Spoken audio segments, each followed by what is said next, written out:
What up, people? Push Wild Black here with Push Wild Black Sports, and this is the Bulls blog that I'm doing. The Bulls versus Thunder. Bulls lose 101-69, and Russell Westbrook had a triple-double. And George had 20 points. Carmelo Anthony had 21 points. All right, so I wasn't expecting them to win this game at all. I was like, in my NBA preview, I have the Thunder finishing third in the conference, and they might meet the Golden State Warriors in the Western Conference Finals. And if they do, then it's going to be a very interesting conference finals, because I honestly think they have a legitimate shot to beat them, because they can shoot the three. And Golden State can shoot the three, and that's what you're going to need to do.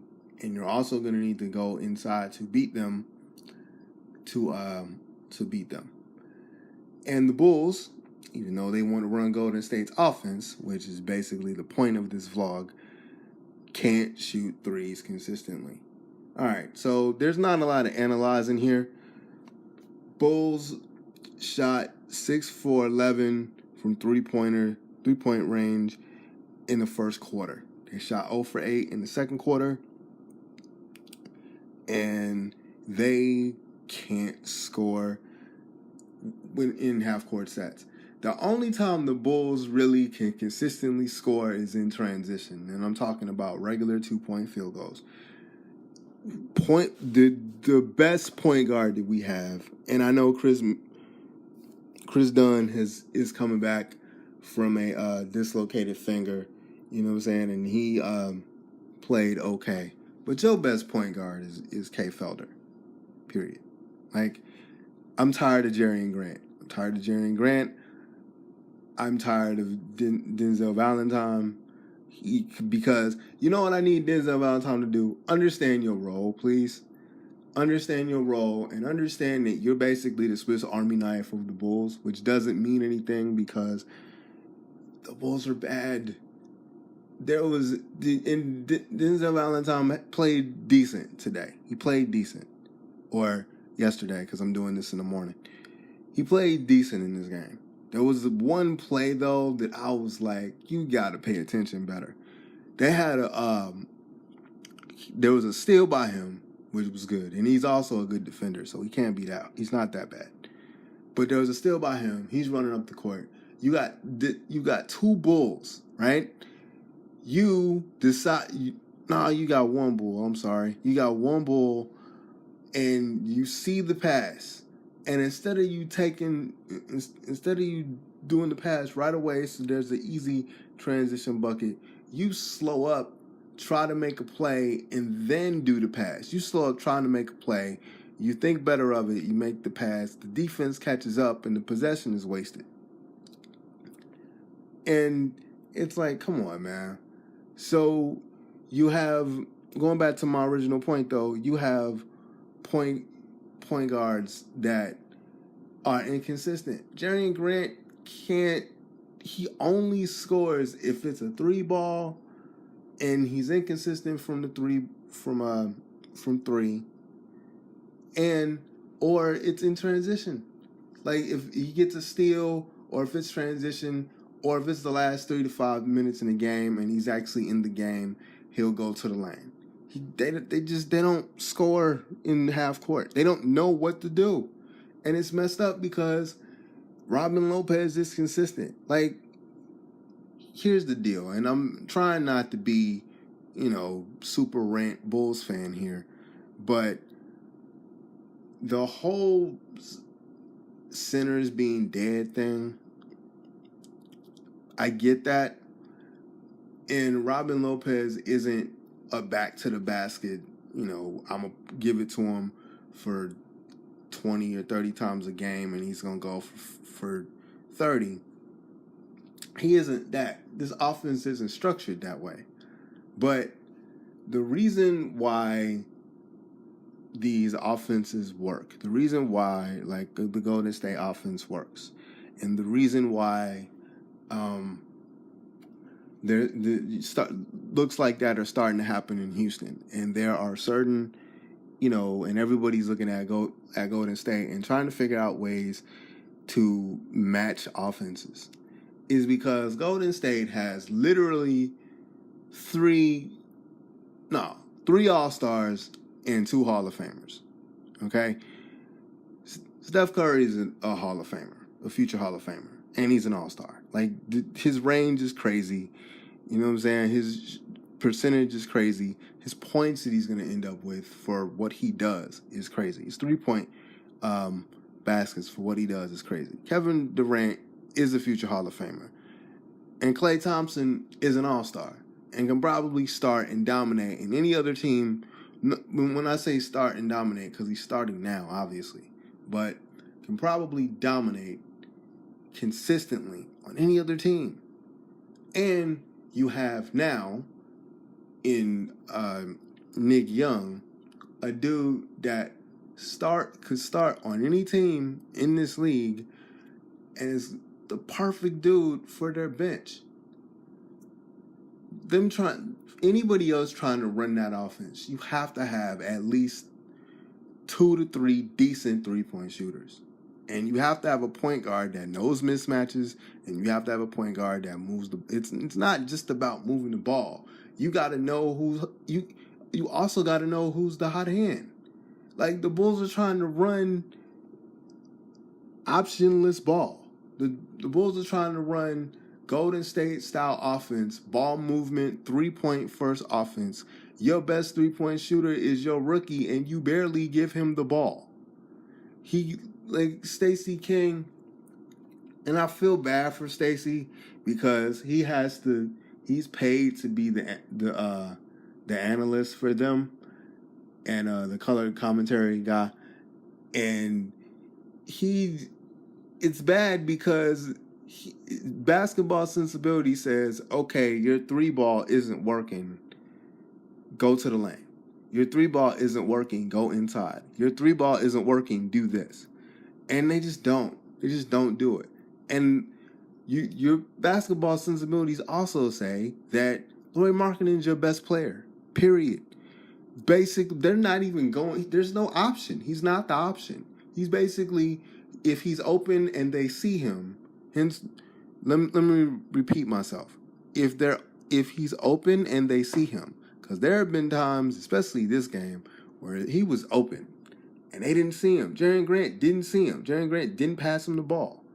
And if they're not going to see him, he's still averaging 15 points here, 18 points here, 3 3-pointers or whatever. He's still they're not even going to him. They're not even making him the vocal point of the offense. It's happening by accident, and he's still putting up decent numbers to where people are like, okay, people around the league are like, okay, they got something. Just imagine if they were targeting him offensively. They're not even looking at him. He got 7 touches in that game. 7.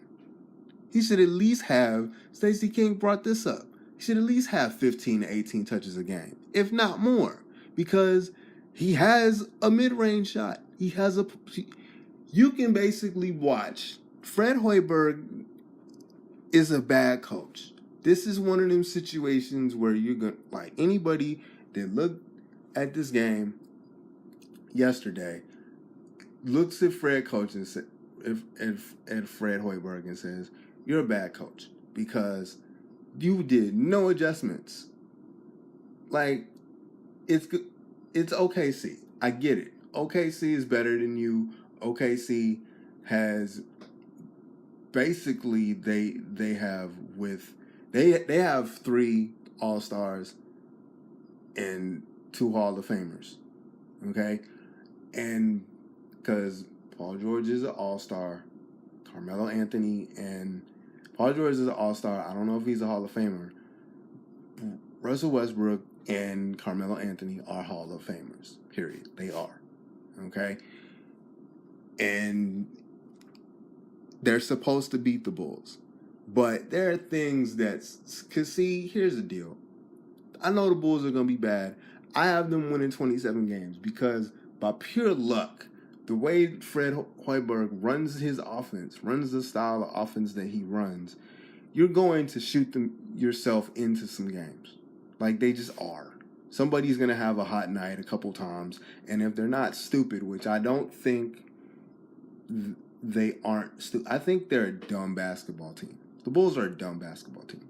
Not just because they're not running the system. They're running the system perfectly. It isn't the players. It's Fred. Everybody's looking for because the offense is open shot 3-pointer, 3-point first. That's it. That's the offense.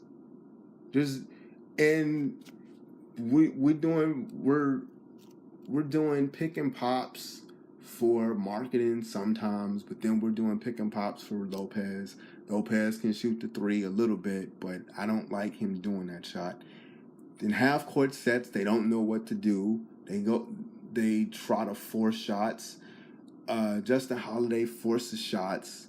Denzel Valentine forces shots.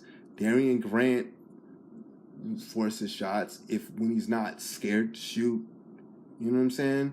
Your best 3-point shooter is marketing. He has a very good this always happens. He starts out good, and then they forget about him.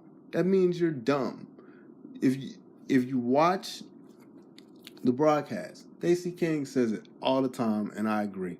This is the 3rd or 4th game of the season, and I think this is the 4th game of the season. This is the 4th game of the season. Four games in, Stacey King has said, and anybody that watches the Bulls games has said, Lauri Markkanen is your best player. Feature him. They don't feature him. What they do is he starts out really good by accident because of the way the offense is. They don't really run any plays for him. At least it doesn't look like they run any plays for him. And if they do it very, very early. And then people forget about him for the majority of the game. Or because he's not shooting the 3, they go away from him. And then he has to figure out ways to score. Which, instead of it being like, we're going to run our offense, but we're going to have wrinkles in our offense specifically for him because he is our best player and he is our best big man. He's better than Robin Lopez. He doesn't have a post game like Robin Lopez, which is why you can play them together right now. But of the two of them, being a rookie, he's better than Robin Lopez. He's just skinny and he's young. But Robin Lopez can be a rim protector. Marketing could be your scorer. You know what I'm saying? And Lopez is solid in the post. They barely, in Atlanta they did. In Atlanta they actually gave him post looks. And because they were trying to win that game, let me rephrase. They had an opportunity to win the game, which you can still run this even if you lose the game. You can still run things even if you lose the game. Because you're not going to beat OKC. That's not going to happen, right? So you can still try wrinkles and you can still run your offense even if you lose. They rarely look at Lopez. It's almost like a last resort. Lopez and marketing should be featured. I don't want to see Justin Holiday try to go for 30 every night. I don't want to see Jerry and Grant try to go for 30 every night because it doesn't work. We had that before in Jimmy Butler. And at least Jimmy Butler can not consistently, but at least with Jimmy Butler, he could actually score 30. Justin Holiday, in 4 games, his high score is 25, and that was painful to watch just because of the offense. Okay. This is the second thing. Nobody on this team, to me, at all, is worth you owing anything to. Kay Felder didn't get in the game until the 4th quarter because you're trying to get Chris Dunn back from injury and get his legs under him. And I like Chris Dunn. Chris Dunn can be a good defender. He can develop an offensive game. There are people that do that. Jimmy Butler did that. Kawhi Leonard did that. There are players that do that. Chris Dunn is a defender. If Chris Dunn is a defender, and if he can develop into an offensive game, if he can develop an offensive game, fine, right? But you don't owe him anything. Like, the thing is, you don't have a core. The Bulls don't have a core. Your core, and this is really by accident, your core is Lauri Markkanen. That's your core. Everybody else, you're just trying to figure out. You're just trying to figure out who you have. You're not just, like Chris Dunn. I know they're gonna make Chris Dunn part of the quote unquote core, because the Bulls always have this fascination for creating cores when they rebuild. But really, you don't have anybody that's worth anything. They tried to do Nico as a core member, right? And that's why everybody's treading lightly with this whole injury thing, because they actually want him to be a member of the core. So I don't think he's good. I think he's a bench player. I think Bobby Portis is a bench player. There's reports now that he wants to be traded. He specifically told the Bulls, trade me or trade Bobby Portis. This is not just a rumor. This is not just him. His agent literally came to them and was like, we need you to trade him. And they're like, well, and the Bulls are like, well, we can't just do something just because the player wants. It has to be good for us. We're trying to get Nico in the Advocate Center, which is their practice facility, and we're gonna try to get him to do light workouts because they've approved him to ride on a bike and stuff. But he's still out for 5 weeks. Bobby Portis is still out for about 4 games or so. None of these players, none of them, are your core. But you got to fill the team. They did options for everybody. They picked up the option for Chris Dunn. They picked up the option for a bunch of people. You don't have a core. This year was about Fred Hoiberg, period. This year was about, okay, I can't run my stuff with Jimmy Butler. Jimmy Butler is not running what I'm asking him to run. And D Wade and Rondo, when he's by himself or when he's in that second unit, it kind of looks like what I want to do, but not exactly. So let's trade everybody, let's trade Jimmy Butler because we believe in Fred. This is the Bulls. We believe in Fred.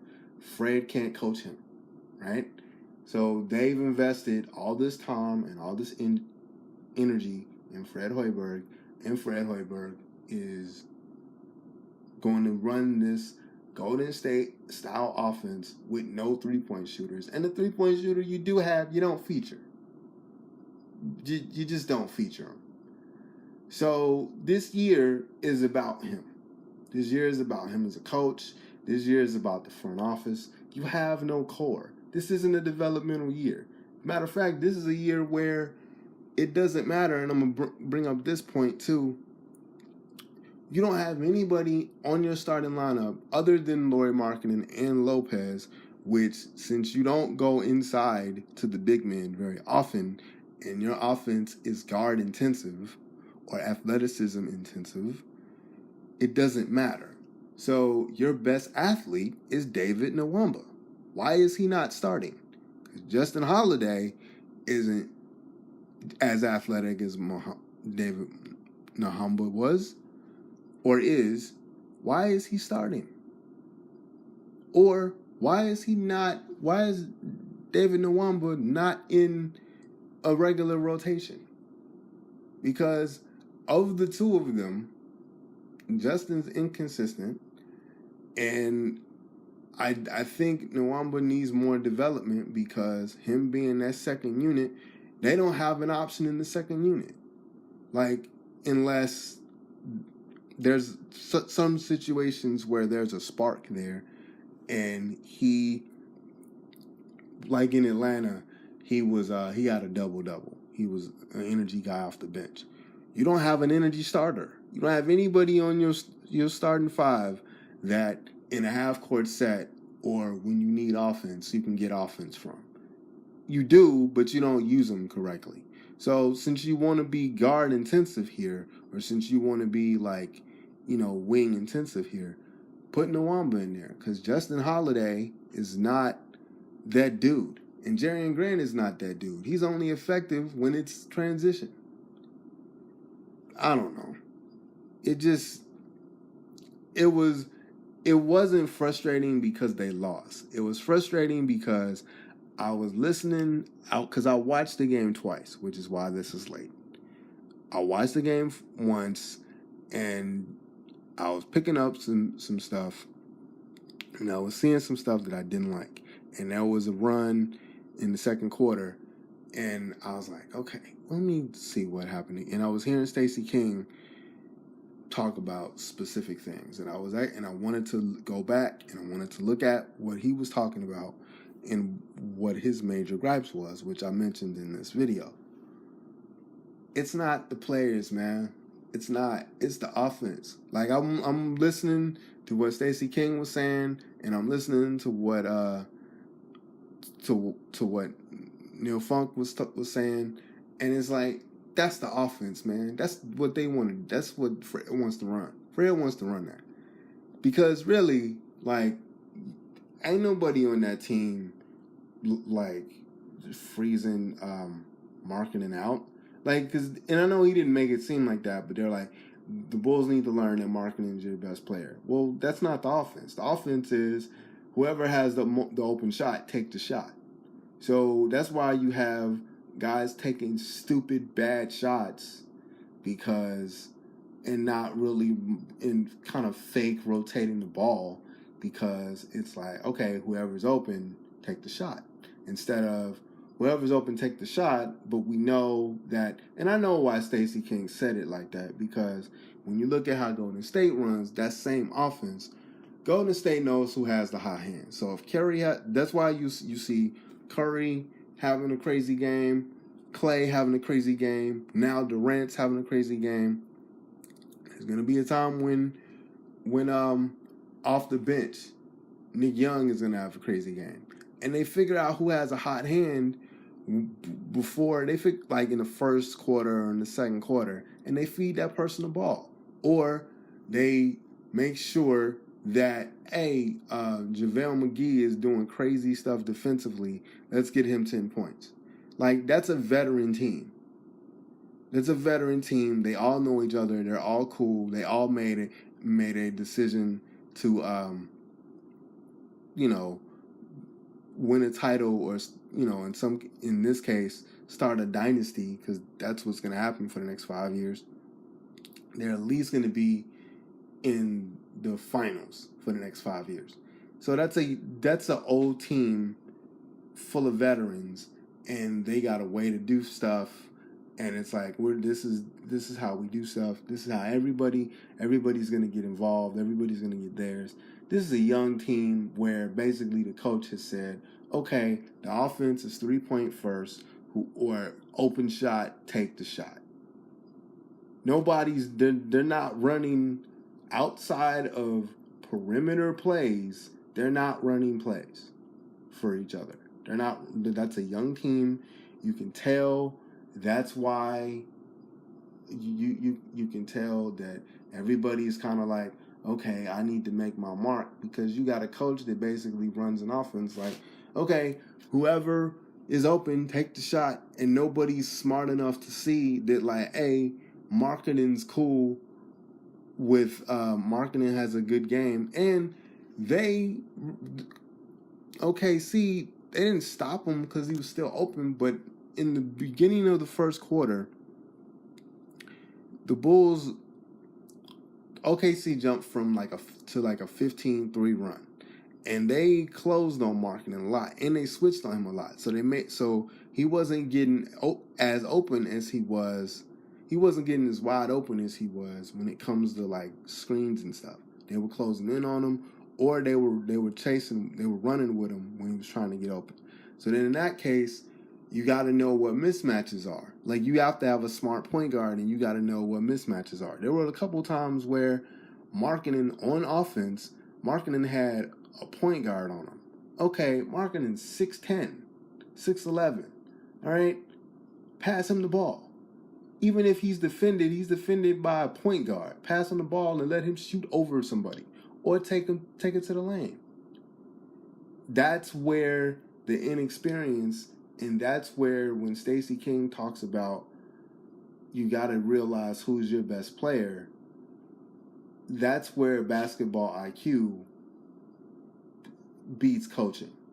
But Stacey King is expecting a bunch of young guys on a bad team that's trying to figure out, okay, let me be the man.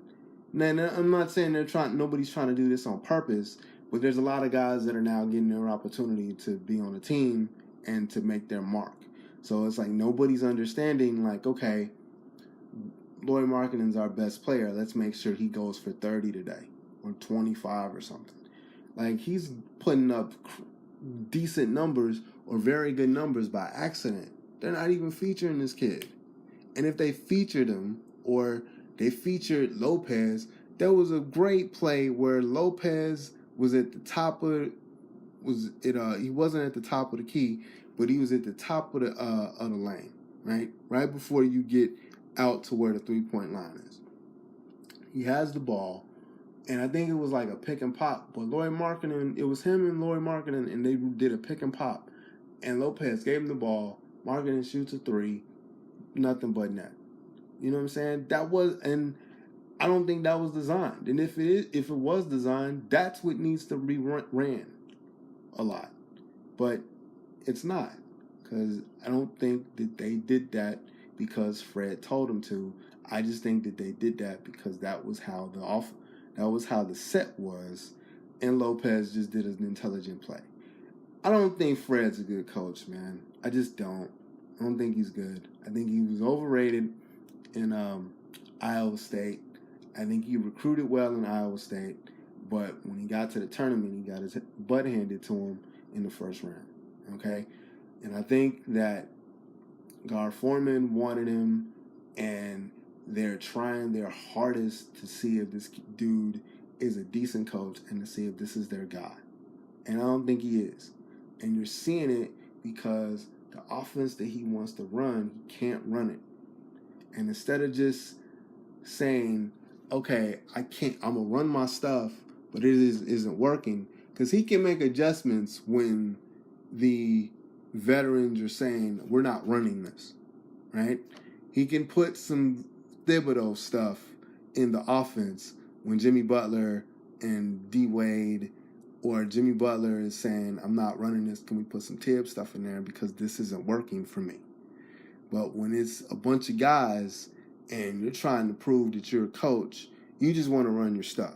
Like today, that answers my question. You want to run your stuff. Because against Atlanta, I was like, okay, maybe he can make adjustments now. Today, no. Today, you just proved to me that you want to be Golden State of the East, and you're going to run what you want to run despite what your personnel is and despite what they're doing. So anyway, I'm done. I spoke on this too long. This is a little ranty, I'm sorry. But yeah, I'm frustrated now. Fire Fred Hoiberg, period. Because this is not your coach. I don't think he's your coach. And I don't want Doug Collins to come and coach either. But we just have to deal with Fred Hoiberg for the next 1 or 2 seasons. I don't know how many years he has left on his deal. I'm not by my computer right now. But I have to deal with a person that doesn't do adjustments. Because this is a young team. The defense situations will come, or they're just not going to defend well. Or in some cases, like you're not going to be able to defend. Jerry Grant is not going to be able to defend Russell Westbrook. He's going to be in a poster. Period. So I can understand because there was one play where he was backing up and he wasn't trying to guard him. He wasn't trying to like come up on Russ and guard him. And when Russ was going like full steam ahead down the lane because you're going to be on a poster or you're going to get a foul, right? So he just gave up the layup. That's a young defensive mistake that guards make, and Jerry Grant isn't that good defensively either. So I get it. But when you're dead set on running your stuff and it's not working and you refuse to do any type of adjustments consistently, and you got your best player just 7 touches, and he still almost had a double-double despite your incompetence. I'm done with Fred Hoiberg. I'm done. Anyway, Push Wild Blackout later.